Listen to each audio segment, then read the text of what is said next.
Siguiendo con el doctor Ciriaco Cruz, gran exponente de la que es economía en la Universidad Autónoma de Santo Domingo y es el decano de la facultad de esa área.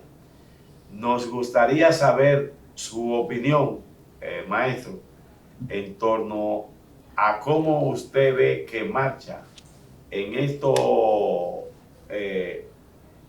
últimos 2 años la economía en República Dominicana con la participación del gobierno de el licenciado Luis Abinader. Tú sabes que estos 2 años, claramente ningún gobierno previó lo que iba a ocurrir en términos de la pandemia, en términos de toda la situación de la guerra de Rusia a Ucrania. Yo creo que la economía dominicana ha salido bien. Y yo creo que eso hay que decirlo, hay que reconocer que a pesar de todos esos choques externos negativos que alteraron y han alterado el comportamiento de la actividad económica, el comportamiento de la gente, eh, todo esto genera situaciones de desbalance, de disrupciones en los procesos económicos. Sin embargo, cuando uno ve los resultados, claramente la economía dominicana la ha superado con creces. Por ejemplo, cuando surge la pandemia, uno de los primeros países que comenzó a vacunar a su población fue la República Dominicana. Y yo dije, precisamente en el año 2021, que la mejor política económica que tuvo el gobierno fue el plan de vacunación. ¿Por qué? Fue un plan de vacunación. Recuerdo que usted en una Claro, emisión que hicimos claro, con usted claro. nos aclaró eso. Eso. ¿Por qué? Porque cuando tú vacunas a la gente, que fue lo que fuimos los primeros países que hizo eso a nivel de América Latina y del mundo, eso permitió una reapertura rápida de la actividad de los negocios, de los comercios, la gente salió a la calle. Y eso generó un boom del consumo. Si a eso tú le sumas el hecho de que en el año 2021 hubo un boom de remesas, eso aumentó de manera extraordinaria el consumo de los hogares en la República Dominicana. Pero también toda la política monetaria expansiva, de bajas tasas de interés, que eso permitió que muchos sectores productivos pudieran tener una recuperación rápida. Entonces eso trajo que la economía dominicana fue una de las economías que más creció básicamente en toda América Latina y el Caribe. Hubo una convergencia de la recuperación de empleo, todo eso.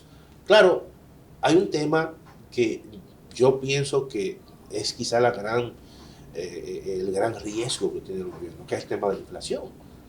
Ya en el año 2022, con la guerra de Rusia a Ucrania, eso tensó mercados importantes, mercados de los hidrocarburos, el mercado, por ejemplo, de las materias primas, y todo eso impactó las economías, no solamente la República Dominicana. Por ejemplo, Estados Unidos tuvo una de las inflaciones más altas en los últimos 40 años.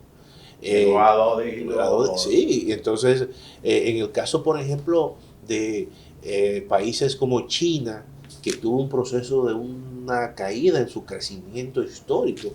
Básicamente, China tenía tasa de crecimiento de un 10, de un 8, terminó en el año recién pasado con un crecimiento casi de un 3%. Y nosotros aquí en el país, ¿cómo Entonces, andamos a entonces, ese nivel? entonces, ¿qué ocurre? A pesar de todo eso, la economía dominicana en el año 2005 terminó con un crecimiento cercano al 5%, entre 4.9 y un 5. En el 2022. 2022, Sí. sí, el año pasado. Sí. Entonces, ¿qué ocurre?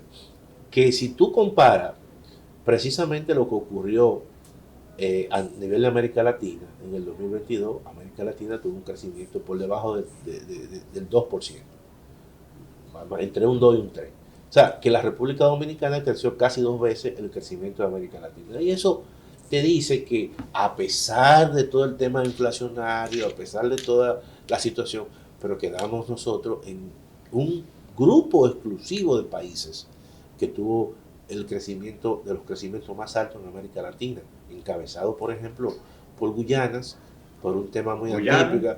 Sí, porque en Guyana se ha descubierto petróleo, entonces hay toda una cantidad inmensa. Bueno, que está Claro, en ese golfo. claro, sí, sí, Venezuela, Sí, Guyana, Guyana Francesa, Guyana. sí. Entonces, Panamá y la República Dominicana. Entonces, yo creo que eso es un elemento sumamente positivo.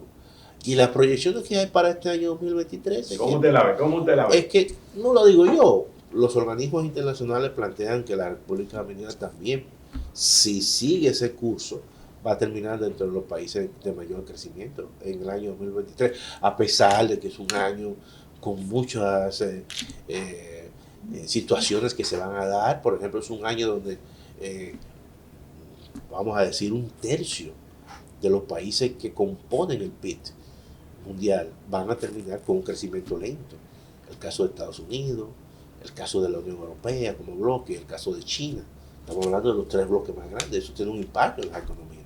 A pesar de eso, la economía dominicana va a terminar, desde mi punto de vista, entre una tasa de crecimiento entre 4 puntos y 4.5, que es obviamente buena. ¿Cómo usted ve la inversión del gobierno en los proyectos en que... Mira, el gasto público tiene que ser la clave, pero el gasto público de capital, el gasto público de inversión, esa es la clave.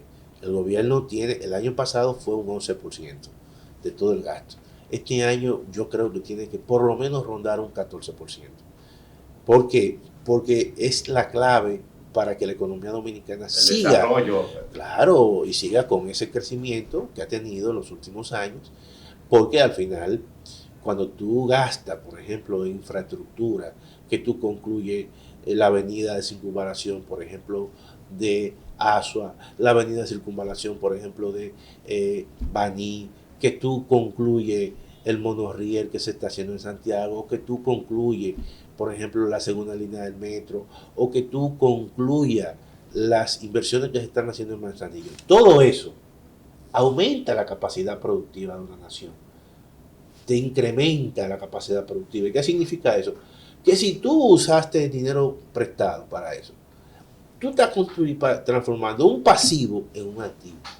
Y eso es muy importante. El PLD y la Fuerza del Pueblo se han quejado de que el gobierno hace préstamos para invertir en cosas que ellos denominan que no es la cosa. Nosotros hicimos un artículo explicándole a la gente que hay deuda que es buena y deuda que es mala.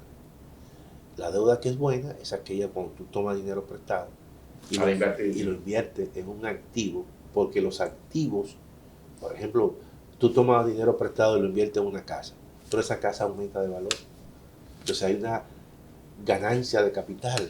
Ahora, no es lo mismo cuando tú tomas prestado y lo inviertes en una casa, que cuando tú tomas y vas a un mall o a una gran tienda y utiliza tu tarjeta de crédito. Ajá. Y entonces al usarla después tú haces un pago mínimo por debajo del mínimo, entonces tú te estás endeudando más y más a la tasa más alta, y además eso se convierte en una bola de nieve y tú terminarás pagando miles y miles de pesos en intereses. De manera que la moraleja es que cuando tú tomas prestado para invertir, para tú aumentar la capacidad productiva, para tú ampliar la red de carreteras, para tú construir un puerto, mejorar un puerto, todo eso sencillamente se transforma en mayores recursos, ¿no?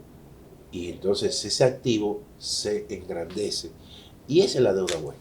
¿Y qué criterio le merece a usted el proyectado tren hasta el aeropuerto de las Américas y el proyecto que va desde el kilómetro 9 hasta llegar inclusive al puerto de Manzanillo, por ahí, por esos alrededores? Mira, incluyendo todo el Cibao Central y la parte de la denominada zona noroeste del país. Domingo, oye, todo eso al final, ¿sabes qué es lo que hace? Que te reduce costos, te disminuye la inflación, le mejora el salario real a la gente, oíste, se lo mejora. Imagínate tú que se construya una red ferroviaria que traiga los alimentos, no en, en Camiones. camiones, sino que directamente. El tiempo de reducción y el monto de alimentos. Y la seguridad. Y la seguridad. ¿Qué significa eso? Que se traduce en precio más bajito. Entonces, oye bien, para que tú veas lo importante, porque es hacer inversión en gastos de capital. Y eso aumenta la eficiencia y eso aumenta la competitividad del país. Porque supongamos que tú eres un productor de banano y que ese banano tú lo estás produciendo en Manzanillo y que en Manzanillo tú lo montes directamente para acá y tú lo pongas directamente en el puerto de Jaina. No en 4 horas, en 1 hora. Tú como exportador, tú lo vas a poner más barato a quien tú se lo vas a vender allá. Y entonces eso hace que te lo compre allá. Dice, pero ven acá, déjame yo comprarle más a la República Dominicana porque me está saliendo más barato ese banano que yo lo estoy comprando y me sale más barato que Ecuador, y me sale más barato que Costa Rica, y me sale más barato que Honduras. Entonces, fíjate tú la importancia de hacer esas grandes inversiones, porque al final reduce costos. O cuando yo quiera ir a visitar un familiar a que Puerto no Plata, claro, no tengo que... al toro. Entonces, todo eso, ¿qué significa? Que yo puedo ir eso un día, sí, sin en 2 horas. Y sin riesgo de accidente. Exactamente, o que de repente llegue un familiar que venga de Estados Unidos y yo agarre el metro y me deje allá en las Américas. Sí. Yo no tengo que usar ni mi vehículo, ni tengo que usar ni combustible. Todo eso disminuye costos y además algo muy importante que está pasando en el país, que te reduce el número de accidentes y víctimas que pueden estar y pueden morir en un accidente Vehicular. Así es. Entonces usted podría decir que se puede decir que usted ve con beneplácito eso. Sí, claro, totalmente.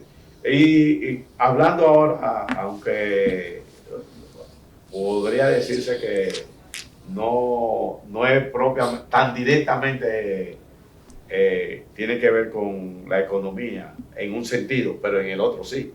El asunto de las ARS y la lucha que tiene el colegio médico, que va a afectar, ¿en qué medida usted cree que va a afectar considerablemente a la ciudadanía que debe de utilizar las ARS para el servicio de salud? Mira, yo creo que ahí debe llegarse a un acuerdo, incluso un acuerdo muy macro, general, con la ley de seguridad social. Porque te voy a decir una cosa, mira, el gasto de bolsillo de la población dominicana, no ahora, siempre, en copago es muy alto. Cuando tú vas, por ejemplo, de un médico y de repente tú, aparte del seguro que tú pagas, tú tienes que pagarle a un médico un 2% casi. Sí. Una menos de un 20 a un 10. O sea, te dice, son diferencias, tienes que pagar de 2,000 pesos. 2,000 pesos. Oye, pero tú estás pagando un seguro. Sí. Y aparte de ese seguro, tienes que pagar 2,000 pesos. Entonces, eso hay que corregirlo. Esa situación, quien sale perjudicado al final es el paciente. Hay quienes plantean que hay que hacer una modificación de esa ley. Entonces, la ley hay que modificarla. Y el gobierno tiene que concentrarse, ¿tú sabes qué? En seguir ampliando los centros de atención primaria. Mira por qué, Domingo, porque a ti te duele la cabeza, a mí me duele la cabeza, ¿dónde tú vas? Al médico. ¿Pero a qué médico? Tú vas a un neurólogo. A un neurólogo. Que es un especialista. ¿Cuánto te va a cobrar un neurólogo? Un 4,000 pesos. 4,000 pesos. Y te va a decir después, y tú pagas tu tarjeta de seguro, el seguro te va a cubrir la mitad y tú tienes que pagar 2,000 pesos. Sí. A lo mejor tú tienes un dolor de cabeza. Ahora, si tú vas a un centro primario, de atención primaria, ese médico general te dice, no, usted no tiene que ir donde un especialista. Usted tiene que ir, eso se le quita con una aspirina. Sí. ¿Te está ahorrando cuánto? 2,000 pesos. Entonces, vamos a llenar concomitantemente con esta transformación a la ley, vamos a llenar el país de centro de atención primaria.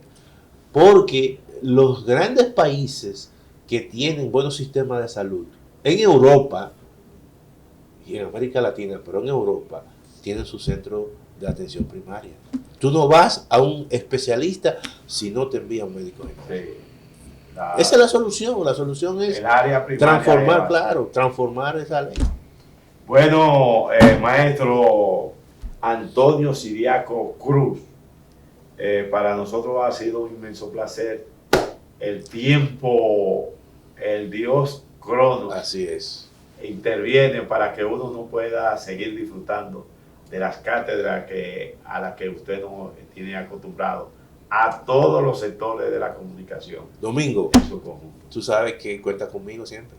Y así es. Vamos a seguir. Y que este año sea un año de bendiciones. Y gracias a usted por concedernos parte de su tiempo para que los amigos televidentes de 30 días de multitudes puedan nutrirse y estar claros de cómo marcha el aspecto económico bajo su perspectiva, así es, que siempre está acorde con la razón. Así es. Muchas gracias.